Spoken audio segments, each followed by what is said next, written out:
الحمد لله نحمده ونستعينه ونستغفره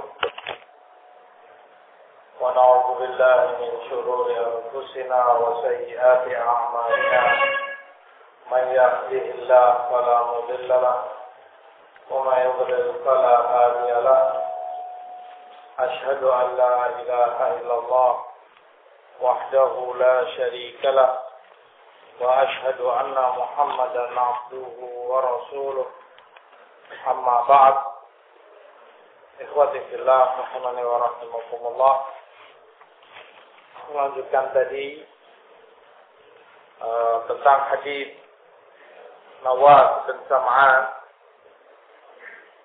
tentang perkara al-bir dan al-ithim. Hadis pula kata Imam As-San'ani rahimahullah menunjukkan bahwa hadis dalil bahwa Allah menjadikan pada jiwa seorang mukmin, orang yang bertakwa dan takut kepadanya, idrak, kemampuan untuk membaca atau mengenali sesuatu yang halal untuk dilakukan, dan juga ada zajir pada dirinya pula, ada yang menghardik, melarang dari sesuatu yang haram atau terlarang untuk dilakukan. Jiwa seorang mukmin, kata Imam San'ani dengan hadis ini, ada idrak, Allah berikan padanya idrak, sehingga jika itu sesuatu yang halal, jika itu sesuatu yang baik, dia lapang dadanya, tumanina, seperti tadi. Atau kalau itu jika sesuatu yang haram, jika sesuatu yang syubhat, sempit merasa dadanya dengan itu, benci, risau, gelisah, menghindar dari sesuatu tersebut. Hadis pula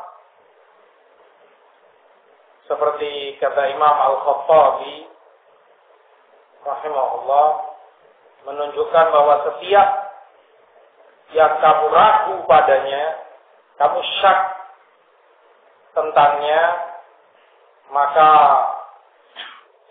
al-wara' sebagai bentuk wara' kamu tinggalkan dan kamu jauhi setiap yang kamu ragu tentangnya. Hanya saja para ulama sebutkan wara' itu ada 3 macam. Yang pertama, kata Habib, wara' yang wajib, yaitu meninggalkan sesuatu yang memang lazim, memang harus untuk dia tinggalkan, yaitu perkara yang jelas haramnya. Yang kedua, wara' yang mandu, wara' yang sunnah, yaitu meninggalkan, menghindar, bermuamalah dengan orang yang diketahui mayoritas hartanya haram. Menghindar dari orang yang kamu ketahui mayoritas hartanya adalah haram. Dan yang ketiga, wara' yang makruh. Yang makruh yaitu wara' yang membuat orangnya meninggalkan rukhsah yang disyariatkan.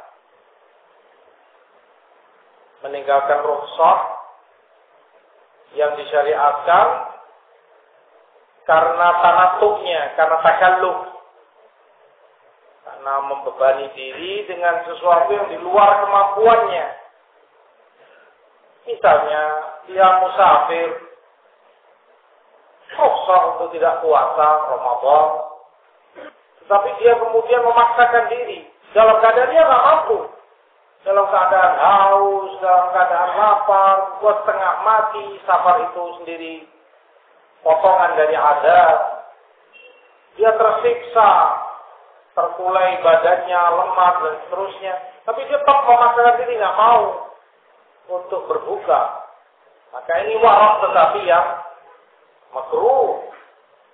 Jika sampai membuat orang meninggalkan rukhsah yang disyariatkan karena tanattu, memaksakan diri dalam peribadatannya kepada Allah Subhanahu wa ta'ala.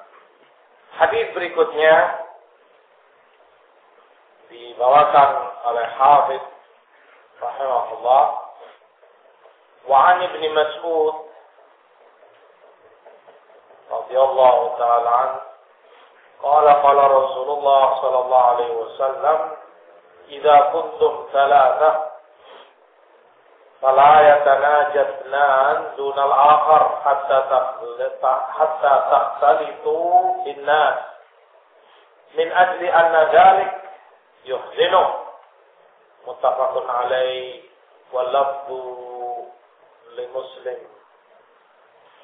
Dari Ibn Mas'ud berkata, Rasulullah bersabda sallallahu alaihi wasallam, jika kalian bertiga maka janganlah dua di antara kalian bermunajat,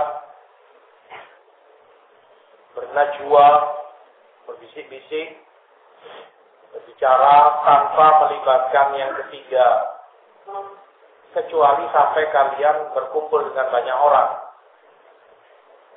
Boleh kalian berdua merahasiakan omongan sesuatu. Karena kalau hanya kalian bertiga, maka perkara yang kalian lakukan itu membuat sedih saudara kalian yang tidak kalian libatkan dalam pembicaraan kalian berdua. Hadis disepakati Bukhari Muslim, dan lafaz ini lafaz Muslim. Hadis ini juga merupakan salah satu dari kesempurnaan syariat Islam. Hadis azim, hadis yang begitu agung, yang menunjukkan kelebihan dan kesempurnaan syariat Allah, di mana Islam mengajarkan kepada kita untuk menjaga perasaan saudara kita mukmin, untuk kita baik dalam bermuamalah, baik dalam berteman dan pergaulan dengan mereka, termasuk dalam perkara ini, dalam muhadatsah, adab di dalam berbicara. Dan dengan ini pula Islam melarang setiap ucapan, setiap sikap perbuatan yang membuat resah atau membuat sedih saudara muslim kita yang lain. Segala sesuatu yang mengundang buruk sangka pada diri mereka. Artinya kita melakukan atau mengucapkan sesuatu yang akhirnya mereka berburuk sangka pada kita karena ulah kita. Haram. Dilarang oleh Islam. Salah satunya adalah hadis ini. Idza kuntum thalatha fala yatanajatna dunal akhar. Jika kalian bertiga, maka jangan kalian najwa, berbisik-bisik, berdua, saling berbisik tanpa melibatkan yang ketiga, sampai kalian kumpul bersama banyak orang, karena hal itu menyedihkan saudara kalian. Hadis ini Rasul Sallallahu Alaihi Wasallam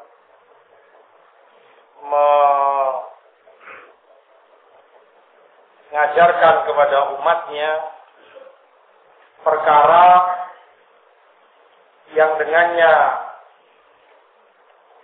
mereka menjaga akhlak dan muamalah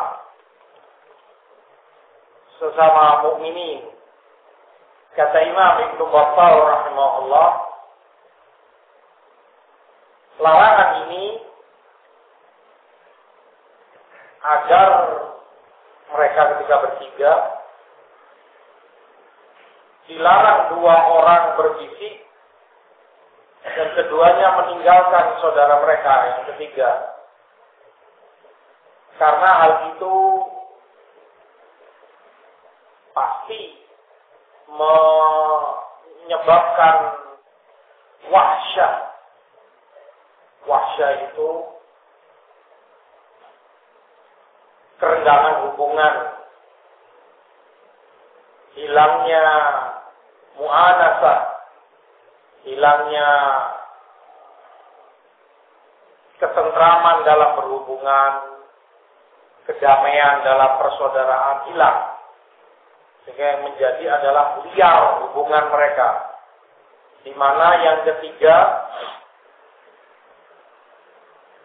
besar kemungkinan pasti yang dia kira dirinya yang dibicarakan, dirinya yang dibicarakan. Kalau memang itu bukan rahasia, kenapa dia tidak dilibatkan dan kenapa pula dia tidak dimintai izin? Berarti saya yang dibicarakan. Dan syaitan akan memainkan perannya untuk semakin memperuncing permusuhan dan kebencian di antara mereka. Atau yang ketiga yang tidak diajak berbicara akan mengira diremehkan atau tidak dianggap. Kalau bahasa kita merasa tidak diorangkan. Kalau memang dia diorangkan, dihargai, pendapatnya dihormati, pasti akan diajak bermusyawarah.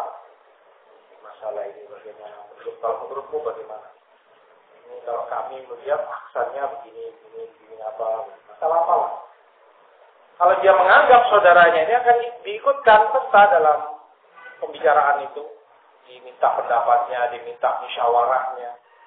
Tapi dengan ditinggalkan dan tanpa dimintai izin, tentu salah satu dugaan yang ada pada dirinya bahwa saya ini nggak dianggap, nggak diorangkan.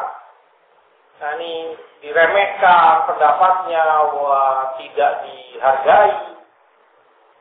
Dan tentunya itu juga sama mendatangkan liarnya hubungan di antara mereka dan memperuncing permusuhan dan kebencian di antara mereka. Di dalam riwayat Ibnu Umar, Rasul SAW sebutkan, "Idza kuntum thalatha fala yatanajasnan duna tsalits illa bi idzni fa inna dzalika yuhzinu." Jika kalian bertiga, maka janganlah dua di antara kalian berbisik tanpa melibatkan yang ketiga, kecuali seizinnya. Kecuali seizinnya. Artinya dimintai izin. Afwan ya akhi, kami berdua ada obrolan penting, ada obrolan rahasia. Afwan belum bisa melibatkan antum. Kami berdua minta izin untuk membicarakan ini berdua. Namun kecuali dengan izinnya Rasul sebutkan. Karena kalau tanpa izinnya, hal itu membuat dia bersedih dan menduga yang tidak-tidak. Hal itu menunjukkan kepada kita berarti najwa, berbisik seperti itu tanpa melibatkan saudara kamu, dari perbuatan dan godaan syaitan kepada mukminin. Seperti yang Allah sebutkan dalam Mujadilah ayat 10. Innaman najwa minasyaitani liyahzunal ladina amanu. Sesungguhnya najwa, berbisik-bisik seperti itu hanya dari syaitan. Ini dari tipuan dan godaan syaitan untuk membuat sedih orang-orang yang beriman. Untuk membuat sedih orang-orang yang beriman. Itu ambisi dia, syaitan. Dan tujuan dia satu-satunya bagaimana si mukmin gelisah. Bagaimana si mukmin sedih karena jika si mukmin bahagia, senang, sentosa, enggak tentram, syaitan enggak terima. Dia akan jengkel melihat mukmin bahagia.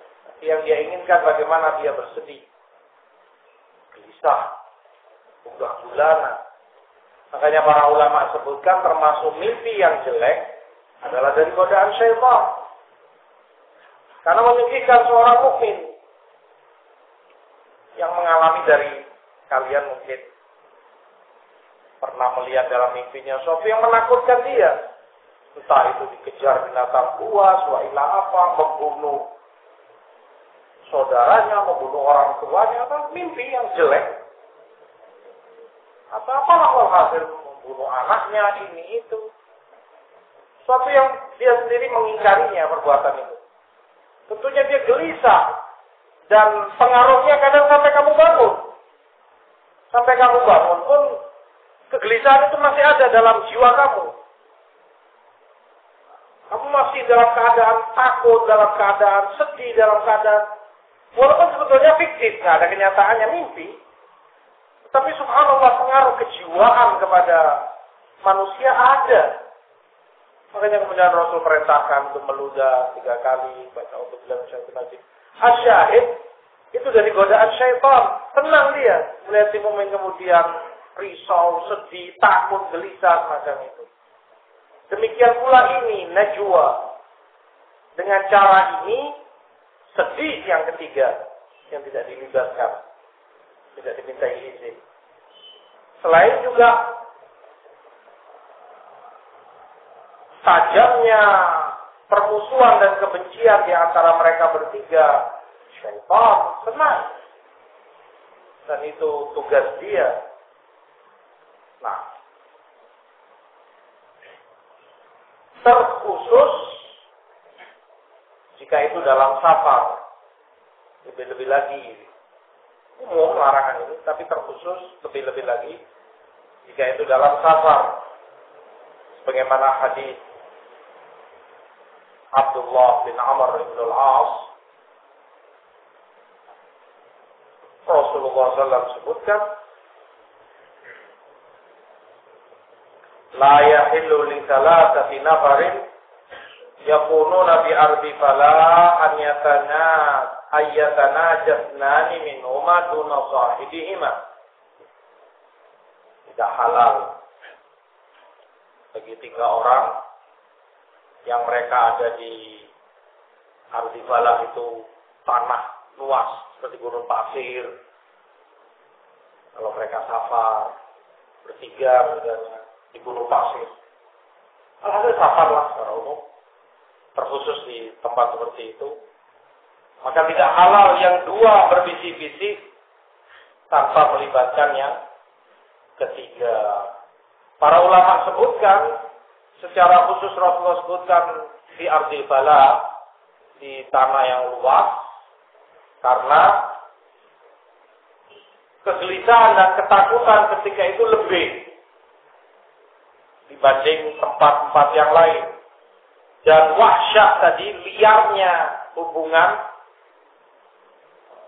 liarnya perasaan lebih peka di tempat semacam itu, di mana mereka sedang jauh, sama-sama jauh dari rumah, sama-sama di tempat yang jauh dari penduduk. Nah, tentunya lebih cepat orang untuk emosi, lebih mudah untuk ditunggangi syaitan, bawaannya pemarah. Makanya pula kemudian dilarang oleh Rasulullah SAW untuk orang itu safar sendirian, karena wahsyat adanya hilangnya sifat tenang. Kamu kalau safar bersama teman kamu, bersama saudara kamu, kan ada uns, mu'anasah. Kamu merasa tenang. Ada mungkin kamu tertidur, ada yang jaga kamu, paling tidak barang-barang kamu. Ada yang kamu ajak ngobrol, orang yang sehati dengan kamu, seagama dengan kamu, enak. Gimana kamu gini? Ya ngobrol lah, sesuatu yang membuat kamu nyaman dalam perjalanan kamu. Lah kalau kamu sendirian, wahsyat, sesuatu yang nggak enak dalam segala-galanya. Gerak-gerik kamu pun nggak tenang, serba curiga, kamu tertidur sebentar, barang kamu bisa hilang, dan berapa kali kejadian semacam itu. Ataupun kalau kamu bersama orang lain walaupun, tapi yang nggak sepemahaman dengan kamu, tidak seagama dengan kamu, manhajnya, ya kamu ngobrol dengan dia, nggak ketemu. Kamunya ke barat, dianya ke timur. Sebab itu yang dijaga. Oleh sebab itu kemudian dalam safar lebih dilarang lagi. Karena sebab ini tadi. Wahsya itu sangat peka dalam safar. Para ulama, mereka ada perbedaan pendapat tentang ayat ke-10 tadi di Mujadilah, kepada siapa turun. Innaman najwa minasyaitani liyahzunal ladina amanu. Kata Imam Ibnu Zaid, turun kepada kaum mukminin, di mana salah seorang dari mereka datang kepada Rasulullah SAW, tanya tentang suatu hajat dengan tujuan agar yang lain tahu dia sedang bernajwa dengan Rasul, berbisik-bisik dengan Rasul. Ini seperti ingin menunjukkan ke yang lain kalau dia punya posisi lebih. Biasanya orang kan ada yang seperti itu. Ada orang terhormat, tokoh atau apa. Dia ingin menampakkan ke orang kedudukan saya ini dekat sekali sama ini orang. Jadi tokoh atau jadi orang besar. Sehingga dia berbisik. Orang tahu berarti ini orang bukan orang sembarangan. Dan itu yang dia maukan. Untuk dia tampakkan ke orang. Kalau dia dekat kedudukannya dengan orang besar ini. Maka kemudian turun ayat ini kata Ibnu Zaid. Dan Rasulullah tidak bisa menolak siapapun yang mau tanya, mau bicara dengan Rasul SAW karena mulianya beliau SAW. Beliau malu atau nggak akan bisa untuk menolak. Tapi dimanfaatkan oleh sebagian yang seperti itu sifatnya.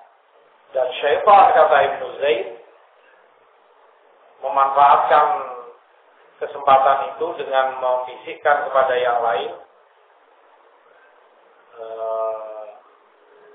itu Rasul dan orang itu sedang berbisik-bisik tentang pasukan yang disiapkan untuk memerangi kalian, untuk melakukan ini, untuk melakukan itu.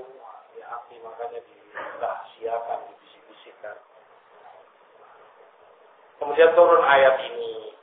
Adapun kata Imam Qatada, justru ayat ini turun kepada munafiqin. Turunnya kepada munafiqin. Sebagian mereka terbiasa untuk bernajwa, berbisik-bisik dengan sebagian mereka yang lain, sesama munafiqin.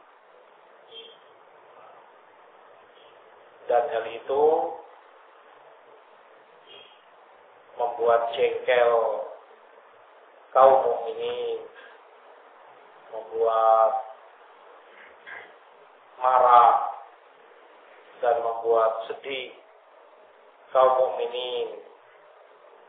Maka turun ayat innaman najwa minasyaitan liyahzunal ladzina amanu. Ini seperti sengaja munafikin melakukan itu untuk membuat sedih mukminin. Mereka sesama mereka, kalau melewati seorang mukmin atau di situ ada orang mukmin, munafik ini sesama munafikin berbisik-bisik. Ini dilihat oleh mukmin ini apa orang ini yang dibicarakan? tentunya dugaan kuat kaum mukminin yang sedang mereka bicarakan. Sedih mukminin dengan itu, jengkel, marah. Turun ayat ini kata Imam Qatadah. Dengan demikian an-najwa atau tanaji adalah pembicaraan yang rahasia, sifatnya dan suaranya rahasia, di antara mereka yang ada di majelis. Maka jika mereka bertiga dilarang dua melakukan itu tanpa meminta izin dari yang ketiga. Sehingga jika kondisinya lepas dari ini, boleh. Jika kondisinya berbeda dengan ini. Misalnya mereka berempat, berlima, lebih. Yang dua berbisik-bisik tanpa melibatkan yang ketiga, boleh. Ketika mereka berempat atau berlima atau lebih. Dan tidak harus pula mereka minta izin. Karena larangan terkait seseorang. Kalau ketika mereka berempat atau lebih kan bukan hanya kamu yang nggak dilibatkan, teman kamu ini juga, teman yang ini juga tidak. Tapi kalau dia sendirian, nggak ada lain dugaan, kenapa dia ditinggalkan? Jika mereka bertiga tadi. Makanya para ulama sebutkan jika mereka lebih dari bertiga boleh. Yang dua berbisik-bisik, walaupun tanpa minta izin, tapi tidak harus minta izin kepada mereka yang sisanya. Dalam hadis ini pula, para ulama sebutkan bahwa termasuk dalam larangan ini, walaupun bukan berbisik, tetapi sesuatu yang tidak dimengerti oleh yang ketiga, jika mereka bertiga. Misalnya yang dua ini, secara bahasa, yang tidak dimengerti oleh yang ketiga, walaupun sudah berbisik memang, tetapi ya sama saja, apa bedanya? Inti permasalahan terjadi di situ. Apa yang diomongkan yang ketiga yang paham? Ya pakai bahasa apa? Misalnya bahasa daerahnya, bahasa apa? Bahasa asing bagi yang ketiga ini. Tentunya dugaan juga akan datang padanya, ini jangan-jangan aku yang dibicarakan. Sama. Hal itu juga termasuk di dalam larangan di dalam hadis ini. Sehingga jika memang mereka mendapat izin dari yang ketiga, artinya dimintai izin, atau larangan itu terhindar pula jika mereka lebih dari bertiga. Hadis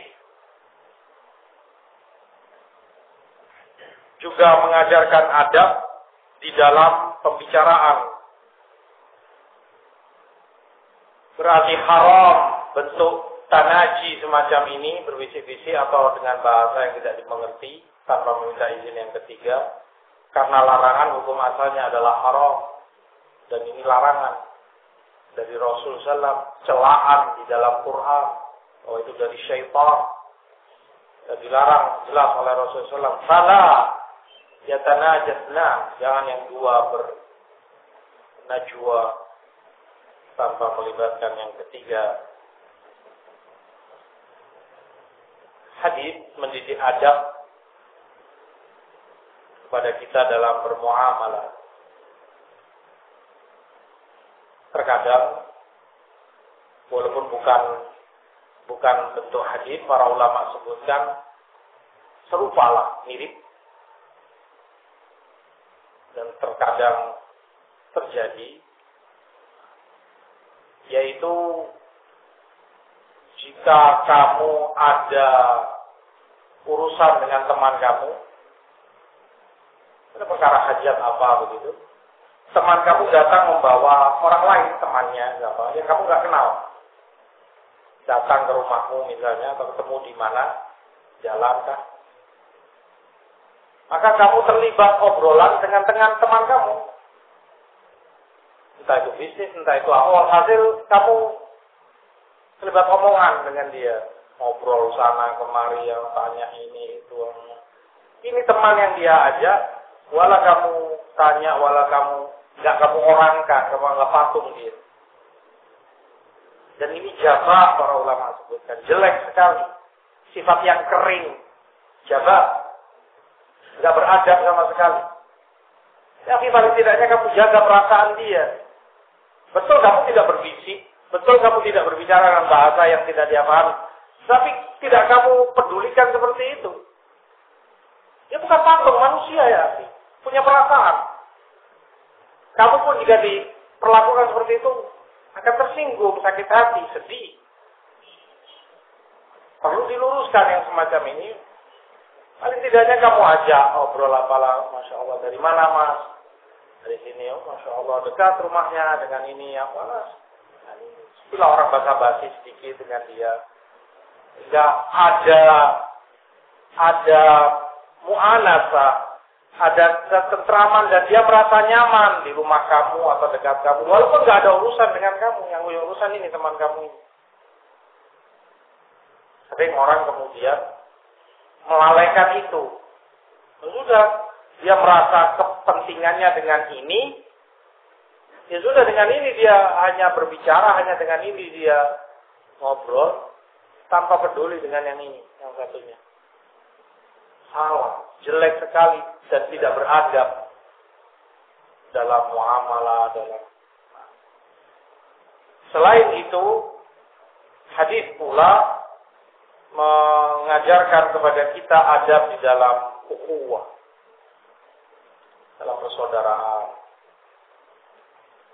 yaitu menjaga perasaan saudara kita dengan meminta izin dia jika memang mereka bertiga dan yang dua ingin merahasiakan sesuatu. Labas jika kalian minta izin terlebih dahulu.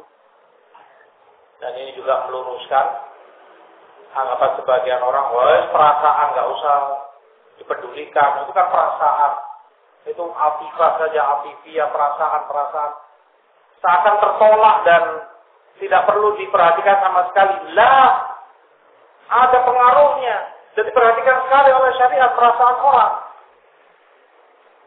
Tetapi dalam batasan-batasan syariat, hanya seperti Syekh Ibn Utsaimin rahimahullah sebutkan, al-awatif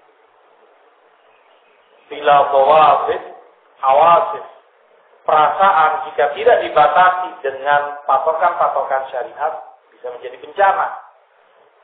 Bukan perasaan belaka, dia tidak katakan perasaan itu malapetaka, bukan. Tetapi perasaan yang tidak diberi patokan, yang tidak dijaga dengan batasan syariat, juga akan menjadi bencana. Harus kamu perhatikan perasaan saudara kamu. Bagaimana dia tidak tersinggung, bagaimana dia tidak sakit hati, tidak sedih. Tapi dengan ketentuan syariat, bukan dengan hawa nafsu kita, bukan dengan kejahilan kita sendiri, lah, dengan ketentuan ayat-ayat Quran, dengan sunnah Rasul Sallallahu Alaihi Wasallam. Para ulama sebutkan pula adab dalam ukhuwah, dalam persaudaraan, untuk kamu juga tidak fudul terlepas dari perkara yang dilarang dalam hadis ini. Tidak fudul. Tidak fudul itu tidak nimbrung atau ikut tanya, ikut membahas sesuatu yang kamu tidak diajak untuk bermusyawarah jalannya. Selain kondisi ini, selain kondisi bertiga tadi, jelas haram. Tapi secara umum, mereka sebutkan adab dalam ukhuwah untuk kamu tidak fudul. Artinya begini, jika saudara kamu ingin mengambil pendapatmu, ingin mengajakmu bermusyawarah, dia akan bermusyawarah dengan kamu tanpa kamu tanya, tanpa kamu minta.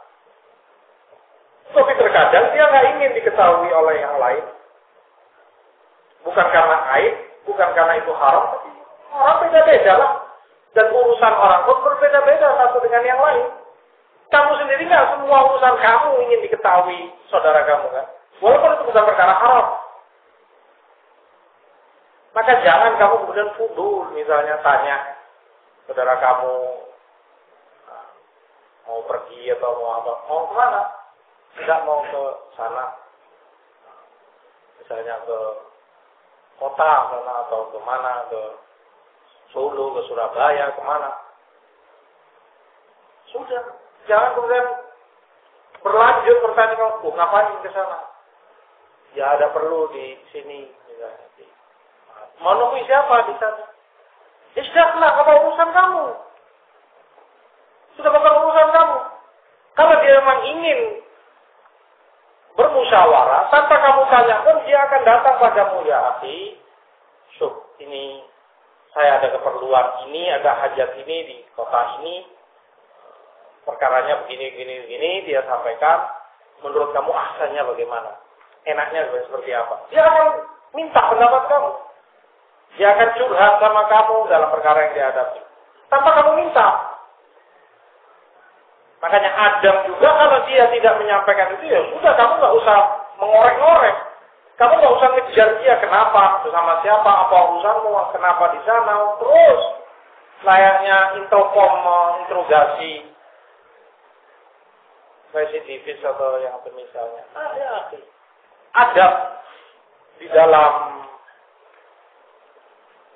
bermuamalah, dalam ukhuwah dan menjaga hubungan ukhuwah itu dengan seperti itu. Kamu hargai dia, kamu hormati keputusan dia. Itu atas perkara duniawi, kamu hormati. Dia nggak ingin menyampaikan pada kamu, ya sudah. Atau yang terkadang terjadi pula, bukan kamu yang diajak bicara, kemudian kamu ingin tahu, ingin ikut masuk dalam permasalahan. Misalnya kamu dengar dari apa? Anak dengar dari fulan katanya kamu begini. Oh iya. Dia pun bingung jawabannya. Oh iya. Lah, kamu kerja lagi. Kenapa kok begitu? Lah, ke sana kemari. Ya, bukankah kamu sadar? Tidakkah kamu paham? Dia jam 3 sudah dingin, itu pun menunjukkan dia nggak ingin bermusyawarah dengan kamu. Ya sudah, nggak usah kamu kejar. Kenapa ini? Bukan urusanmu. Kalau memang dia ingin ke kamu, akan dia sampaikan ke kamu. Adab yang harus kamu jaga di dalam bersaudara, dalam bermuamalah. Kamu hormati apa yang menjadi ketetapan dia. Selain itu juga adab yang para ulama sebutkan untuk kalaupun kamu diajak musyawarah, kalaupun kamu diminta pendapat, ya sudah, sampaikan apa yang kamu lihat terbaik. Apa yang kamu pandang itu paling ahsan maslahatnya, paling jauh dari madarat, paling jauh dari mafsadah. Kalau menurut ana ya wallahu a'lam, sepertinya yang terbaik itu begini. Kemaslahatannya insyaallah lebih besar begini. Artinya kamu jangan maksa untuk itu harus dia terima. Kamu jangan maksa untuk pendapat kamu itu harus dia ambil. Itu merusak baiknya persaudaraan dan hubungan antara kamu dengan dia. Demikian kata Imam Az-Zahabi rahimahullah. Tidak harus. Sebagian orang, ulama sebutkan, kadang dia nggak mau tahu dan kolot. Kalau itu dalam rapat misalnya, atau dalam musyawarah, dalam membicarakan suatu masalah apa, ngotot dan berisi keras bagaimana usulan dia ini yang harus diterima dan harus dimuliakan. Yang lain dia nggak peduli. Dan itu akan terbukti, akan terlihat jika sudah tampak kesalahan atau jeleknya pendapat dia, dan tampak ada pendapat yang lebih bagus, lebih baik, tapi dia nggak mau tahu juga. Dan dia ungkapkan dalih yang itu juga, diulang-ulangi. Sebagian orang begitu kan. Misalnya dalam majelis, dalam musyawarah begitu apa. Kalau menurut saya ini begini. Nah ya sudah, yang lain ada pendapat lain, punya argumentasi sendiri-sendiri.